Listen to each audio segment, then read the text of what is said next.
Sejam bem-vindos ao Entrepreneur. O meu nome é Cláudio Santos e o tópico de hoje será a sobrevivência das empresas. Talvez um tópico até hoje mais essencial do que nunca. Comigo tenho o António Pereira, CEO da EcoInside, uma empresa de referência na área das soluções de energias renováveis, soluções ecossustentáveis.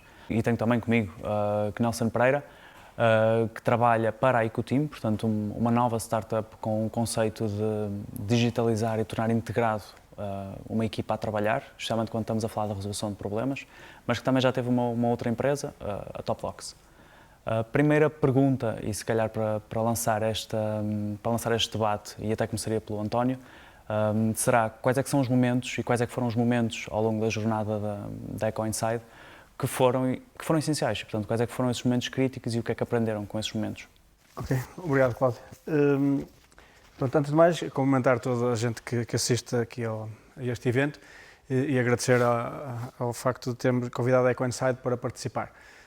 É com gosto que partilhamos aquilo que são as aprendizagens que tivemos. Enquanto empreendedor, posso-vos dizer que, de facto,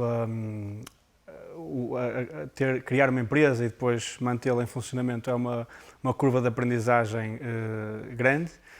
Ainda hoje muito se aprende e certamente se fizéssemos um novo debate daqui a 10 anos, muito haveria para dizer o que vamos aprender daqui nos próximos 10 anos. Os momentos-chave para responder àquilo que perguntaste são, primeiro e claramente, a constituição da empresa. Portanto, em 2005, quando 4 colegas da faculdade que estavam a fazer pós-graduações em conjunto tinham uma ideia de lançar uma empresa que pudesse poupar dinheiro ao mesmo tempo poupar o ambiente. Esta foi a ideia inicial para a criação da EcoInside, mas andamos um ano e tal, planos de negócio para a frente, planos de negócio para trás, o ambiente também de empreendedorismo na altura não tinha a dinâmica que tem hoje, e foi com a realização do primeiro curso de empreendedorismo da Universidade do Porto que nós fizemos o networking certo, falamos com as pessoas que estavam a começar a lançar isto dentro da universidade e conseguimos passar de tanta reflexão e tanto plano de negócios para a criação da empresa. Sendo que o momento-chave foi, nunca me esqueço deste momento, já o referi muitas vezes no passado, o professor Daniel Bessa era na altura o diretor da Escola de Gestão do Porto e nós íamos para aí na terceira ou na quarta reunião com ele e ele sugeriu, olha, eu não vou voltar a falar de plano de negócios com vocês criam uma empresa e a EGP, que agora é PBS, será o vosso primeiro cliente. Portanto, isso foi o primeiro momento-chave. Provavelmente se não tivesse havido essa reunião, eu não estaria aqui hoje, porque estaríamos mantidos à volta dos planos de negócios. Porque, de facto, o receio de criar a empresa é algo que é uma primeira barreira para um empreendedor. Depois, um segundo momento que passou na última crise que houve na economia, a EcoInside passou por um momento difícil. Na altura era uma empresa exclusivamente de serviços, comercialmente estava completamente estagnada porque o mercado não estava disponível para os serviços, para pagar pelos serviços, e tivemos que reformular o modelo de negócio da empresa e transformar-nos numa empresa que cobre todo o espectro, desde os serviços até a implementação das tecnologias e inclusivamente a operação das mesmas. Neste processo de reformulação do modelo de negócios, os 4 fundadores iniciais da empresa, portanto, não estavam todos de acordo e nas dificuldades é difícil de chegar a acordo e, portanto, dos 4 fundadores ficaram apenas 2 e eu diria que esse é um dos pontos-chave do sucesso da EcoInside, é que tanto eu como o Joaquim, que é outra pessoa que se mantém, que é o CTO da EcoInside, temos uma relação de amizade a nível pessoal, mas de amizade a nível profissional e, portanto, as decisões são relativamente fáceis. E há 2 ideias que também foi o professor Daniel Bessa que transmitiu no início e que guardo desde essa altura. A primeira é que ele sugeriu uma altura que para ser empreendedor havia duas hipóteses para ser empreendedor. Era ou ter pais ricos ou ter mulheres médicas. Pronto, e eu e o Joaquim temos mulheres médicas, portanto, isto para dizer que, de facto, em momentos difíceis de uma empresa, o facto dos sócios poderem de alguma forma ter um apoio financeiro que limite aquela exigência de ter que ter um salário ao final do mês é claramente crucial e no nosso caso foi certamente. E a outra questão é de facto que uma sociedade, portanto entre 2 ou mais sócios, é mais complexo do que um casamento, porque um casamento uma pessoa consegue, através de um divórcio, resolver. Numa sociedade não é assim. E portanto eu acho que também aí é importante que as pessoas se deem bem. Agora, se à partida se consegue perceber quem é que são as pessoas certas e como é que vai funcionar, acho que é muito difícil antecipar, porque depois a dinâmica empresarial traz algumas características das pessoas que são imprevisíveis, mas portanto eu diria que são estes momentos-chave. Bem, se calhar agora, até antes do Nelson responder, a pergunta será um bocadinho mais complexa, porque no teu caso tens em particular dois grandes projetos dos quais poderás falar, a EcoTeam e a TopDocs. Sim, desde já, muito boa tarde, obrigado pelo convite e pela oportunidade de estar aqui a partilhar um bocadinho aquilo que foi a minha experiência enquanto empreendedor e ainda é hoje, e aquilo que foi o nosso percurso. Há dois momentos-chave, como falaste, um é a empresa TopDocs e outro é a empresa EcoTeam, que está a correr neste momento. Um dos momentos-chave da TopDocs foi em 2014, final de 2013, nós já tínhamos a empresa há quase um ano, e decidimos concorrer para um programa de aceleração em Amsterdão. E fomos selecionados. E foi engraçado porque tivemos um fim de semana para decidir se íamos ou não. E como o António referiu bem, a questão do salário ao fim do mês é importante. E nós estávamos a desenvolver o projeto da TopDocs em part-time. Nós, os fundadores, tínhamos os nossos empregos para pagar as contas e a empresa funcionava ao final do dia, aos sábados e feriados e domingos. E então foi um momento-chave porque foi o momento em que tivemos de decidir, ok, temos que largar tudo e vamos. E tivemos que fazer isto num fim de semana, decidir, tínhamos 4 dias para responder quando fomos selecionados. Decidimos arriscar, fomos, e foi talvez uma das melhores decisões que eu tomei nos últimos 10 anos. Nesse programa de aceleração em Amsterdão permitiu-nos crescer, aprender e evoluir.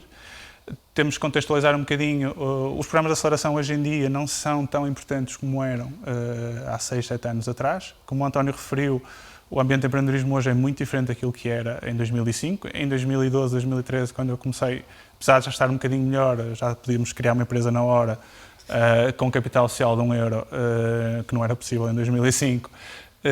Mesmo assim, o ecossistema era muito incipiente e havia muito pouca informação do que era isto das tecnologias web, mobile, etc.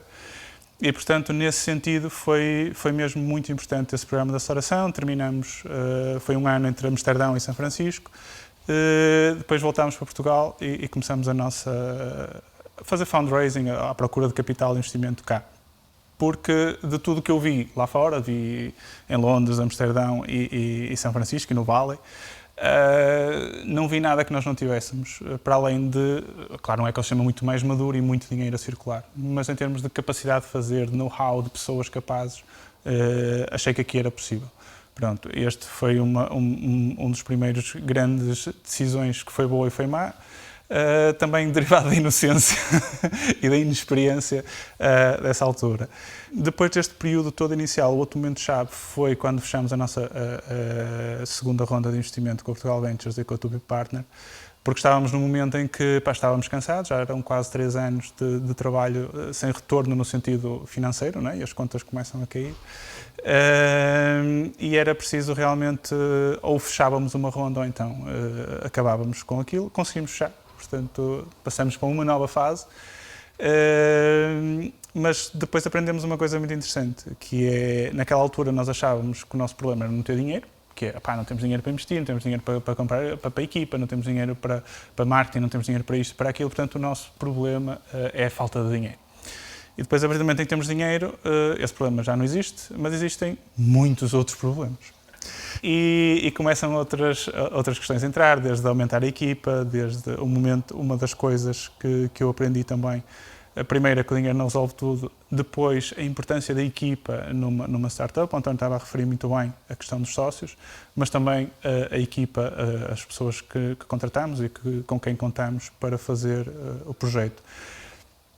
Falhámos redondamente a escalar o produto, ainda conseguimos mais de 1 milhão de utilizadores, estávamos ali numa data de coisas e tivemos só uma decisão, ou partíamos para outra ronda de investimento que estava muito complicada de fazer, estávamos os fundos, depois há uma coisa muito interessante em Portugal que é as empresas com mais de 3 anos não são investíveis pela maioria dos fundos de capital de risco.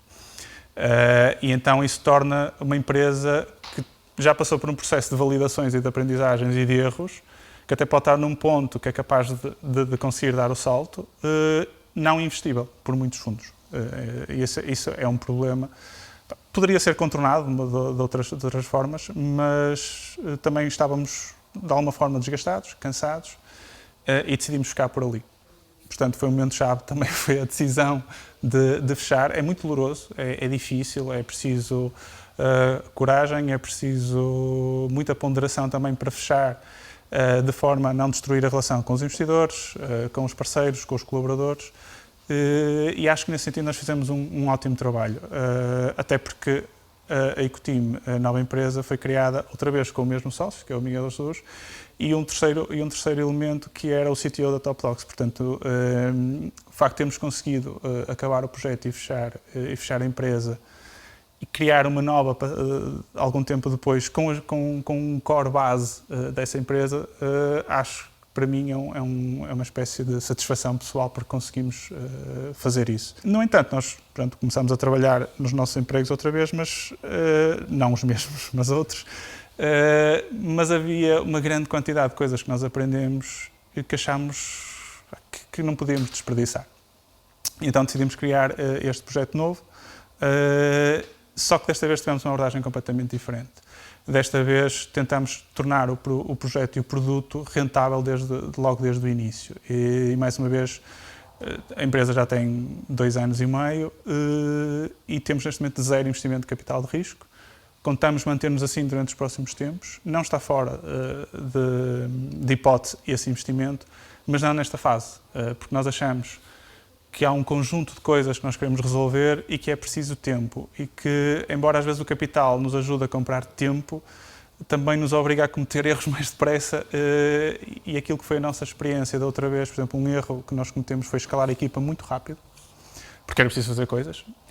E então, desta vez, nós estamos a escalar a equipa muito devagar.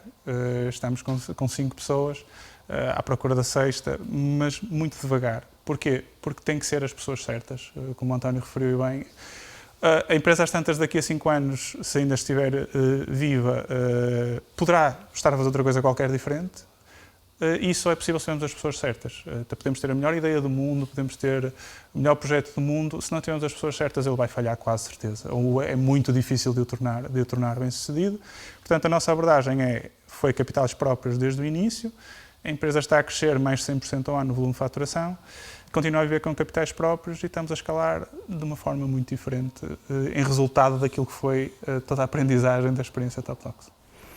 Eu, se calhar, agora fazia até uma pergunta um bocadinho mais provocadora, porque temos aqui 2 situações um bocadinho diferentes. Por um lado, a EcoInsight teve um momento de alguma dificuldade, conseguiram manter e estabilizar.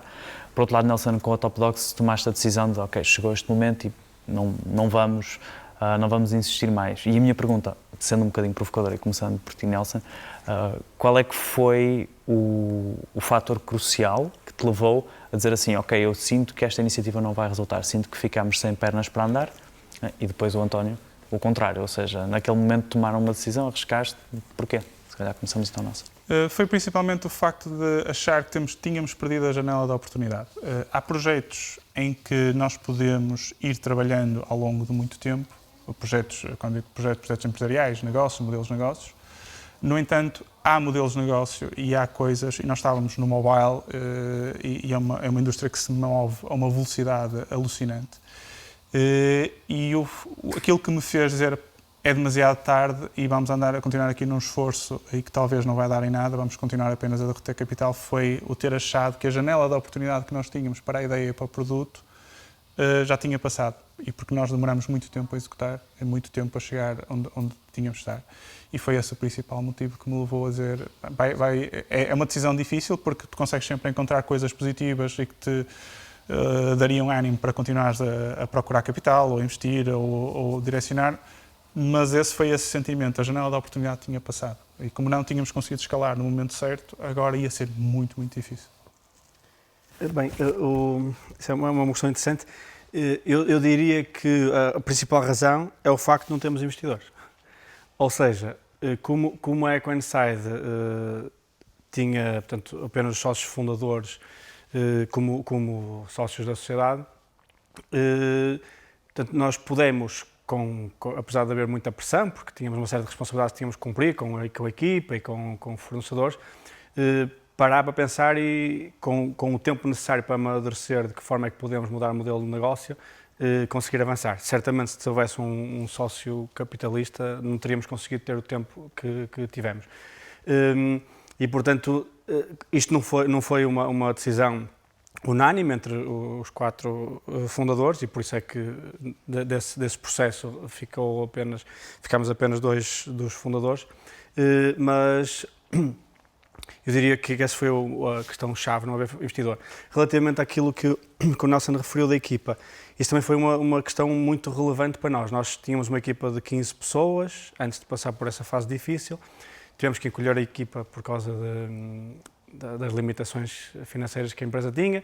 Estávamos num escritório, assim, no último andar ali na zona da Praça da Galiza, com vista para a Ponta Rábida. Tivemos que abandonar esse escritório e ir para uma solução provisória que até hoje se mantém em Vila Nova de Gaia.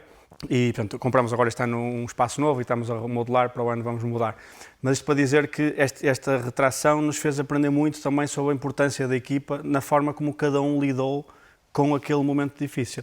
E, portanto, o reescalar a equipa foi feito com muito cuidado. Neste momento a empresa tem 18 colaboradores e todos eles são fantásticos. Aliás, nós o ano passado recebemos um prémio, nem sabíamos que íamos ser considerados como uma das 10 empresas mais felizes para trabalhar em Portugal. E eu acho que isso é o resultado de que cada das pessoas que trabalham na EcoInside se sente super motivado naquilo que faz. E porquê? Porque são as pessoas certas para fazer aquilo que cada um faz. Portanto, eu diria que esse é, de facto, um dos pontos-chave. E partilho aquilo do que o Nelson diz. A EcoInside hoje faz isto, mas daqui a 10 anos a tecnologia há de ser outra e há de fazer coisas muito diferentes, mas com estas pessoas, que são as pessoas certas, certamente continuará a fazer e a fazer bem. Pronto, isto também é importante. Falamos aqui um bocadinho de vários fatores, portanto, desde a importância da equipa, a importância de financiamento, o timing, até uma certa demonização, se calhar, de investidores. Mas, efetivamente, há aqui também outro fator que pode ser muito importante. E eu gostava que me dissessem se hoje em dia acham que é mais fácil ou mais difícil uma empresa sobreviver em Portugal. Se calhar temos que desconsiderar um bocadinho o momento atual, o momento presente, mas poderia fazer sentido percebermos aqui, dados todos estes fatores, sejam eles positivos ou negativos, se acham mais fácil ou mais difícil. Se calhar, António. Sim, eu penso que uma startup, ou seja, o rácio de conversão ou de sobrevivência das startups, penso que não se terá alterado muito nos últimos anos. Recordo-me de ter feito algumas conferências quando a EcoInside teve alguma visibilidade como spin-off no Estado do Porto, e depois fui para apresentar algumas conferências a nossa perspectiva. E um dos números que me recordo de encontrar na literatura para os Estados Unidos era que uma empresa, uma startup, aliás, 80% das startups não passavam os 5 anos. Portanto, eu, apesar de não ter literatura atualizada, presumo que seja algo semelhante. O que eu acho que é diferente é que é 80% de mais empresas. Portanto, eu acredito que, como há muito mais empresas que resultam de pessoas que têm um know-how específico, uma ideia diferente, que tenha um caminho mais fácil para criar a empresa, apesar desta taxa de sobrevivência, acreditar que se mantenha semelhante, no final o número absoluto de empresas que vão existir acho que vai ser maior. Relativamente à ideia da importância ou da dificuldade que um investidor pode trazer à dinâmica da empresa, o que eu acho é que, e a EcoInside não teve essa experiência de ter um investidor à partida. Eu estive ligado a um outro processo de empreendedorismo que ficou pelo caminho na fase de ideia e que tentámos com a Portugal Ventures, portanto tive um bocado de experiência daquilo que era pedir financiamento à Portugal Ventures e as expectativas que eles tinham com base nos números. Portanto, presumo que depois na prática seja igual ou pior. E essa que é a dificuldade, é que o mercado no setor, por exemplo, da atividade da EcoInside, tem muitas questões legais e regulamentares que criam mais ou menos dinâmica no mercado. E, portanto, se um investidor quer um determinado resultado num período em que as condições, não precisam ser só as questões económicas, podem ser as questões regulamentares. Recordo na mudança do governo, quando foi a alteração PSD-PS, que houveram uma série de coisas que ficaram um bocado assim paradas um ano e tal, portanto, e não há nada a fazer nessas questões. E, portanto, eu acho que aquilo que um investidor traz de bom, que é o capital, que ajuda, não é a solução para tudo, concordo, mas em alguns casos é crucial, Se calhar é mais fácil numa fase mais à frente, porque a pressão que acrescenta é mais ponderada e também a forma como a empresa lida com esse investidor é diferente. Atualmente a Ecoinside, para projetos do modelo ESCO, em que é a Ecoinside que investe nos clientes, na implementação da tecnologia e depois fica com retorno com base nas poupanças que essa tecnologia gera, nós temos agora um investidor connosco, portanto, temos um fundo de 15 milhões de euros para investir na economia portuguesa. Temos atualmente cerca de 1 milhão de euros investido. Só que este investidor em primeiro lugar, há muita gente com apetite para investimentos nesta área, portanto podemos escolher muito bem. E depois nós conseguimos definir bem as linhas vermelhas e também a incerteza que existia. E, portanto, apesar de nós termos, obviamente, aquelas metas para atingir, temos um período de 5 anos que é suficiente para estas variabilidades que eu referi poderem acontecer, e melhores momentos e piores momentos. O Covid não era previsível, mas também dentro destes 5 anos acredito que vai ser encaixável. Mas da parte do investidor há consciência de que há aqui uma incerteza e, portanto, não se rege às questões dos números no Excel estarem em 1,3 ou em 1,4. Portanto, eu acho que algo que pode melhorar naquilo que são os investidores em Portugal é ganhar um bocadinho mais de consciência de que, claro que tem que haver metas, claro que tem que haver objetivos bem definidos e claros para as pessoas trabalharem nesse sentido, mas tem que perceber que a dinâmica do mercado é variável. Nós vivemos num mundo cada vez mais imprevisível, por muitas e variadas razões, e, portanto, se tiverem essa consciência, mantendo aquilo que são as linhas vermelhas bem definidas, haver um espaço de flexibilidade que permita que as empresas se adaptem, que as empresas se consigam. E dessa forma acredito que se calhar o rácio de 80% que referi possa diminuir. Se calhar agora, Nelson, também para pensar um pouco, achas mais fácil, mais difícil hoje em dia uma empresa sobreviver? É uma resposta com, digamos, um sim ou não, dependendo um bocadinho daquilo que é a empresa, o setor de atividade, o tipo de projeto. Como o António referiu, as empresas estão debaixo de uma manta legislativa muito forte e de regulamentação muito forte e nem sempre é possível fazer o que queremos dentro desses setores. No entanto, as startups, o rácio acho que ainda está pior, acho que ainda sobrevivem menos do que 80%, mas era como estavas a dizer, há muitas mais. E acho que se olharmos para o ecossistema de empreendedorismo em Portugal neste momento, ele está um bocadinho mais maduro do que o que estava há 10 anos. Portanto, eu acho que é mais fácil no sentido de há capital de risco, há mais fundos, é mais fácil levantar dinheiro. Há investidores que já fizeram vários investimentos e falharam, portanto também aprenderam com o processo, porque estávamos todos a aprender e continuamos a aprender, ainda é um ecossistema muito recente, ainda tem muito pela frente para aprender, mas começamos a ter casos de sucesso que podemos olhar e seguir, não é? Temos uma Farfetch, temos uma Talkdesk, temos uma Venian, temos um conjunto de empresas que têm os seus percursos e que nos mostram casos reais que nós nos podemos guiar para ver, ok, é possível com determinados padrões. Como, por exemplo, eu comecei o negócio aqui em Portugal, mas o mercado é demasiado pequeno. Como é que eu vou escalar? Como é que eu vou sair de Portugal? Como é que eu vou arranjar um investidor em Londres, ou em Nova Iorque, ou em São Francisco? Ou seja, tudo isso hoje é mais fácil que aquilo que era há 10 anos atrás. Portanto, nesse sentido, é mais fácil sobreviver. No entanto, ao mesmo tempo que é mais fácil ter acesso a capital, acesso a conhecimento, exemplos, empreendedores que já passaram pelo processo e que podem partilhar experiências diferentes e ajudar, temos o outro lado, que é muito mais competitivo e hoje, para levantar capital ou para sobreviver, temos que ser muito mais competitivos, temos que ter um projeto com muita mais qualidade, tecnologia mesmo de ponta, um modelo de negócio muito bem afinado, ou pelo menos uma ideia muito clara daquilo que queremos e como é que vamos chegar lá, porque é muito mais competitivo em praticamente todos os setores. Portanto, nesse sentido, é mais difícil sobreviver, mas aqueles que conseguem sobreviver quer dizer que são empresas muito mais competitivas. As empresas que conseguem levantar capital hoje e até levantar os primeiros clientes, etc., são de certeza muito mais competitivas que as mesmas empresas que conseguiam levantar capital há 5 ou 10 anos atrás. E, nesse sentido, têm mais hipóteses de sobreviver e têm mais mecanismos e mais meios e mais informação. Agora continua a ser muito difícil e vai continuar a ser. E não é só porque é Portugal, é difícil ser empreendedor em qualquer parte do mundo. Aqui ainda estamos um bocadinho numa fase inicial. Já temos o ciclo todo. A Farfetch foi a primeira startup da área tecnológica em Portugal a fazer uma IPO, não é? Entrar em bolsa. E, portanto, acho que é a primeira vez que fechamos um ciclo. Não é? Andamos 10 anos em investimentos seed, em investimentos série A, aceleração por aí fora, e pela primeira vez conseguimos chegar ao fim. Portanto, começamos a ter exemplos. E todas estas empresas estão também a dar retorno ao ecossistema, seja com pessoas que trabalharam lá e viram crescer, que agora estão a ir para outras empresas, Capital, a Fundação José Neves, por exemplo, etc, etc, etc. Portanto, é mais difícil e não. E pegando se calhar um pouco nessas questões, nos exemplos, porque falamos aqui um bocadinho também de exemplos positivos, mas também existe aqui esta ideia de que há empresas que falham, empresas que, e eu já utilizei o falhar como uma razão própria, ou empresas que fecham, ou que projetos que acabam por ser, até muitas vezes, que acabam por ter uma mudança completa, acabam por pivotear completamente, por exemplo, o caso da Eco Insight.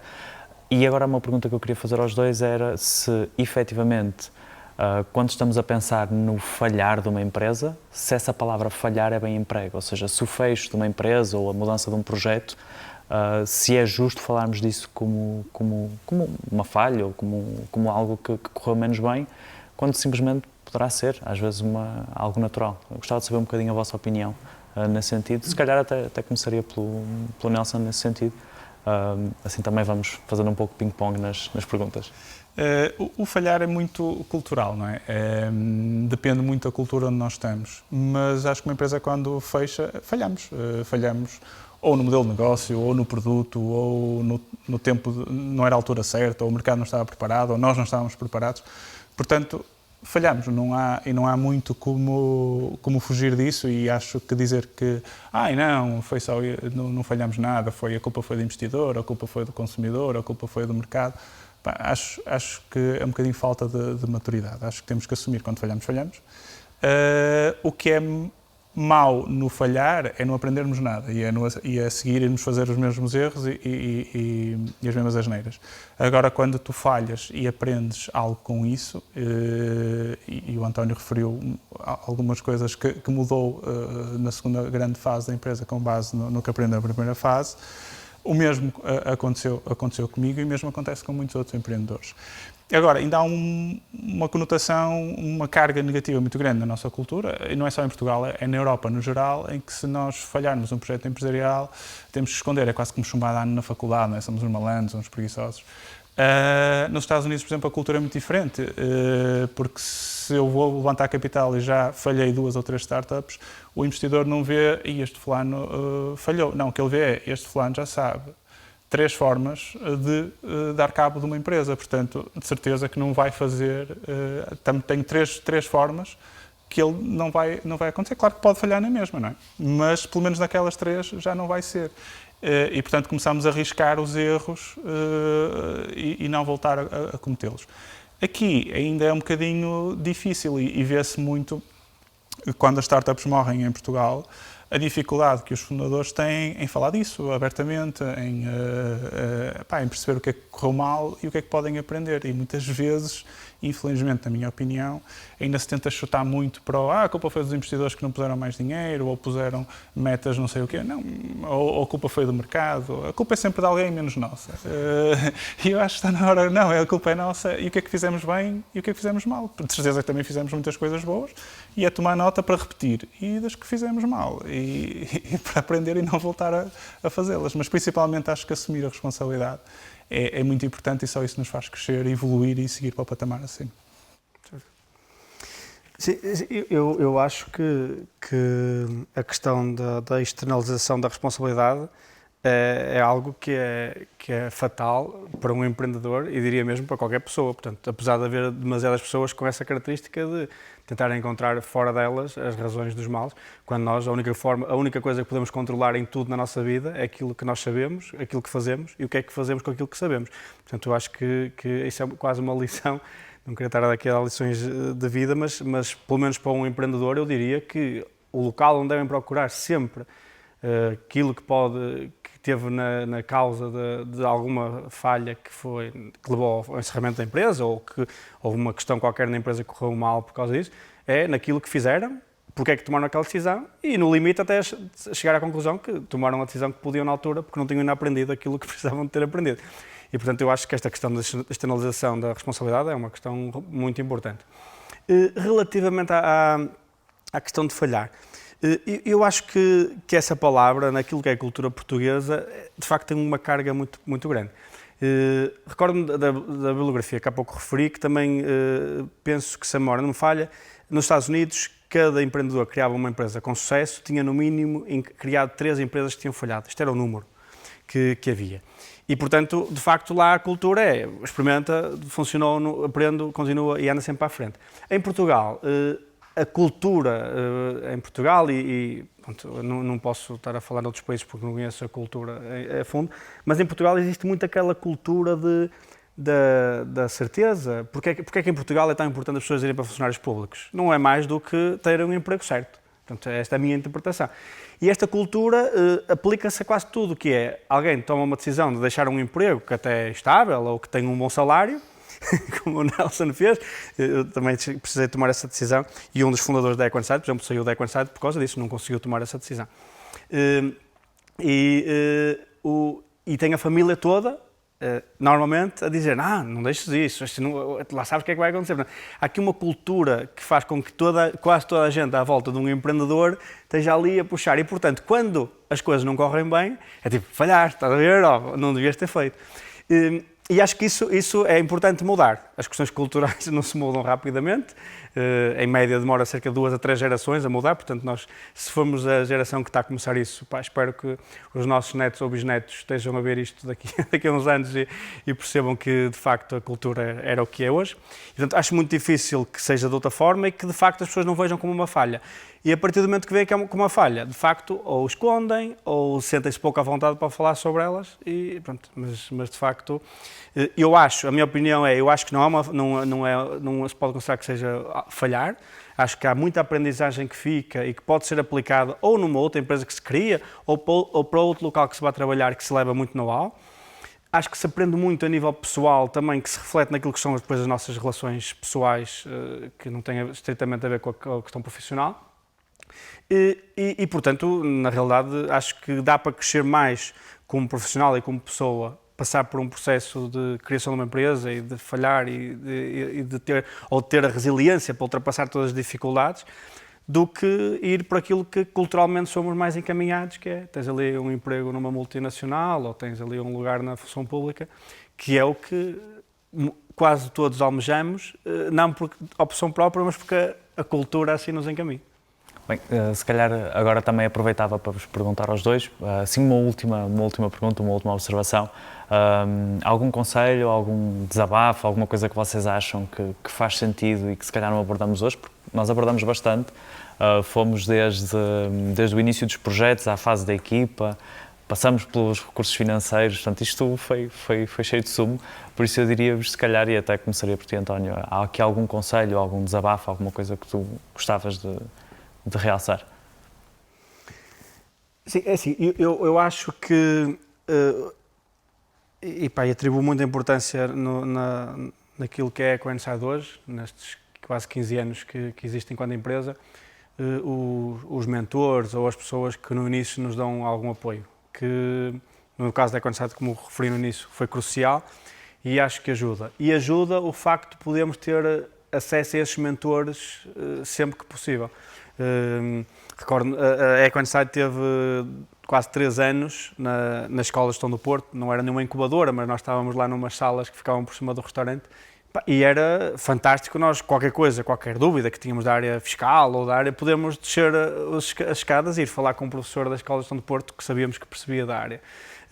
Portanto, eu acho que a questão de mentores é importante. Portanto, além de investidores, que os empreendedores tendem a procurar, e há muitos eventos nesse sentido, e que depois permite networking para investidores, que sendo que o Portugal Web Summit é aquilo que é o melhor exemplo desse tipo, mas acho que a questão dos mentores é tão importante, pelo menos tão importante como os investidores. Portanto, alguém que tem ou experiência na criação de empresas, ou tem algum know-how específico de gestão, ou conhece bem o mercado em que estamos a trabalhar, acho que a mentoria é quase como ter um pai que nos dá conselhos e, portanto, pais nós não escolhemos, são os que nos saem nas rifas, os mesmos mentores podemos escolher. E, portanto, eu, naquilo que é a minha experiência, e é nesse sentido que eu posso transmitir, é que, além de ter tido a sorte de ter um pai fantástico, que me apoiou sempre em todas essas decisões, portanto, eu tive a sorte de meu pai, culturalmente, não ser tão restrito como outras pessoas. Também considero que o professor Daniel Bessa e o professor Marcos dos Santos, que era na altura vice-reitor e depois veio a ser reitor, foram cruciais, e todos os conselhos e todas as conversas que tivemos com eles foram preponderantes, e ainda hoje guardamos como lições para terem no terreno. Se calhar agora, Nelson, também um último desabafo, um último conselho. Sim, em termos de desabafo, conselho, como o António referiu bem, a nossa rede de apoio e de mentores é muito importante. Falar com outros founders, outros empreendedores, outras pessoas que estão na área, naquele mercado ou até noutro, para conseguirmos recolher ao máximo informação e conselhos, porque falar com alguém que já passou por ali tem sempre alguma coisa a dizer. Quando estamos com essas pessoas, também ter a capacidade de encaixar algum feedback negativo. Negativo quer dizer, é construtivo, mas não é tudo bom como nós achamos às vezes, e ter a capacidade de ouvir e de perceber porque é que ele está a dizer aquilo sobre o meu projeto, ou sobre a minha ideia de negócio, ou sobre a minha forma de gestão, etc. Portanto, deixo aqui o desafio, é muito importante criarem uma rede de suporte, uma rede de mentores. Hoje em dia é muito mais fácil. Há 10, 15 anos atrás, vocês queriam falar com um gestor de topo, vocês não conseguiam passar da porta da Galp para dentro, ou da Sonai, não passavam da recepcionista. Hoje em dia isso está a mudar muito, os empreendedores estão muito acessíveis, e mesmo pessoas e gestores de topo dessas grandes empresas estão cada vez mais acessíveis e cada vez mais fáceis de chegar, que era algo impossível há 10, 15 anos atrás. Tínhamos que ser alguém muito importante para falar com esse tipo de pessoas. Portanto, tentem rodear-se ao máximo desse tipo de pessoas que são capazes de dar um contributo ao vosso projeto, como referiu o António. E o outro lado é, não procurem logo capital de risco, mal tenham uma ideia, não é? Porque primeiro vocês têm que provar que realmente a ideia tem algumas pernas para andar. E o primeiro investidor dos nossos projetos somos nós. O primeiro capital de risco que entra somos nós, sejam horas de trabalho, seja o meu dinheiro, seja o meu tempo, seja o que for.